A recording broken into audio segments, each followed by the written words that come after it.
Pourquoi Zabarny est la cible numéro 1 du PSG? Qui est Ilya Zabarny? L'Ukrainien de bientôt 23 ans, formé au Dynamo Kiev, rejoint Bournemouth en janvier 2023 pour 22 millions d'euros. Quels sont ses points forts? Il est solide dans les duels, s'est adapté rapidement à la première ligue, et même dans les duels face à Haaland, on a pu le voir résister. Il est également très peu blessé. Il est également bon balle au pied. Il n'hésite pas à remonter le terrain pour créer le décalage, ce qui peut permettre de casser le pressing. À seulement 23 ans et sous Luis Enrique, il a encore une grosse marge de progression. Il est également plutôt rapide. Dans une équipe haute, il avait souvent le rôle de couvrir les montées de son coéquipier. Maintenant, passons au point faible.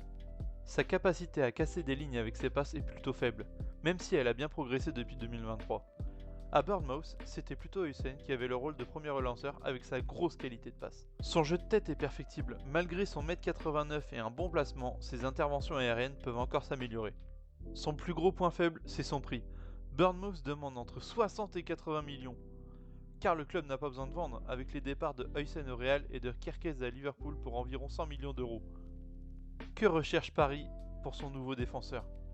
Le PSG cherche un défenseur solide, qui est capable d'être performant immédiatement, car la rotation défensive du PSG est plutôt faible, avec Kimpembe qui n'arrive pas à revenir de blessure, et Lucas Hernandez qui est parfois défaillant. Un joueur qui viendrait aussi prendre la place progressivement de Marquinhos, qui est vieillissant et qui a enfin gagné sa Ligue des Champions avec le Paris Saint-Germain. Même s'il est encore très performant, le capitaine a joué beaucoup de matchs la saison dernière. Alors pourquoi le choisir? Zabarny serait une super recrue pour le PSG, même si son prix est élevé. À son âge, il n'y a pas énormément de défenseurs de ce niveau sur le marché. Le PSG va devoir confirmer sa grosse saison dernière avec des profils différents et de qualité pour augmenter les possibilités de Luis Enrique.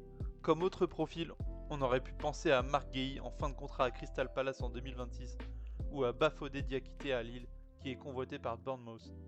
Deux joueurs dont le prix serait entre 30 et 50 millions. Merci d'avoir regardé ma première vidéo, mettez un like et dites-moi si elle vous a plu. Et j'ai une dernière question. Qui recruteriez-vous à la place du PSG et pourquoi?